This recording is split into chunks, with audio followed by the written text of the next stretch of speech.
Hello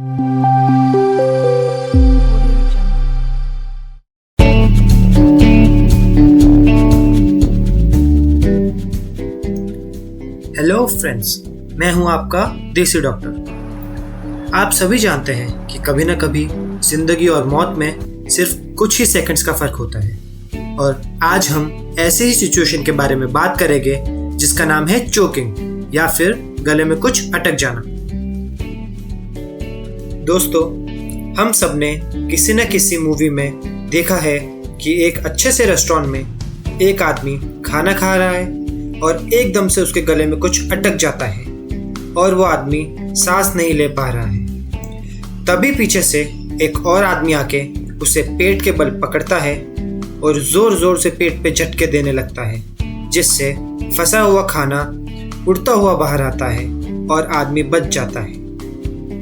ये जो तरीका है इसे हेलमिंच मैन्यूवर कहा जाता है, जिसे अमेरिका के बहुत बड़े एब्डोमिनोथोरेसिक सर्जन हेनरी हेलमिंच ने दिया था। हेलमिंच मैन्यूवर करने का सही तरीका जानने से पहले हमें ये जानना ज़्यादा ज़रूरी है कि चोकिंग होती क्यों है। दोस्तों, हमारे गले के अंदर दो नलियाँ होती हैं। आगे सांस लेने के लिए हवा की नली और पीछे खाना खाने के लिए खाने की नली। कभी कभी खाना खाते हुए बात करते वक्त खाना सांस की नली में चला जाता है और सांस की नली ब्लॉक हो जाती है। आदमी को सांस न आने पर वो पैनिक हो जाता है और जोर जोर से सांस लेने की कोशिश करता है, जिससे खाना और अंदर सांस की नली में चला जाता है। ऐसा कहा जाता है कि 3 मिनट तक सांस न आने पर परमानेंट ब्रेन डैमेज होना शुरू हो जाता है।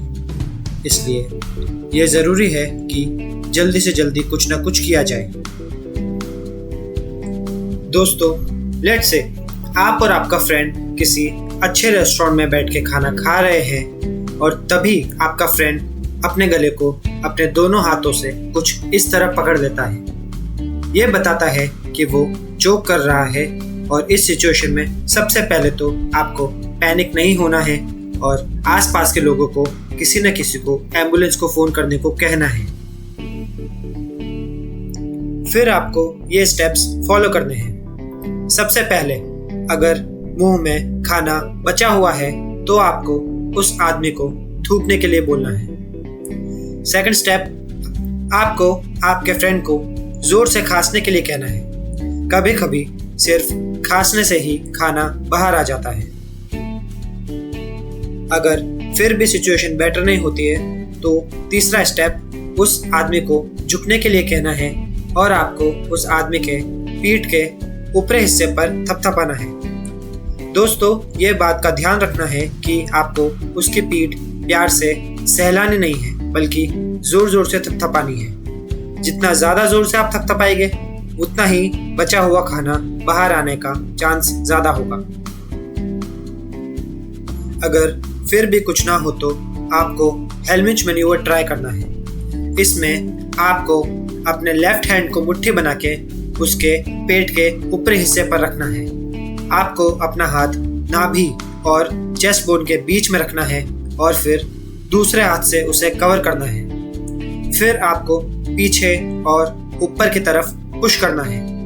ये आपको तब तक करना है जब तक खाना बाहर ना आ जाए। खाना बाहर आने के बाद आपको अपने दोस्त को रेस्ट करने को कहना है और उसे पानी पिलाना है और उन्हें रिलैक्स करना है। कांग्रेचुलेशंस दोस्तों, आपने आज एक ऐसी स्किल सीखी है जिससे आपके चारों ओर जो भी लोग हैं वो थोड़े ज़्यादा सेफ है, स्पेशली चोकिंग से।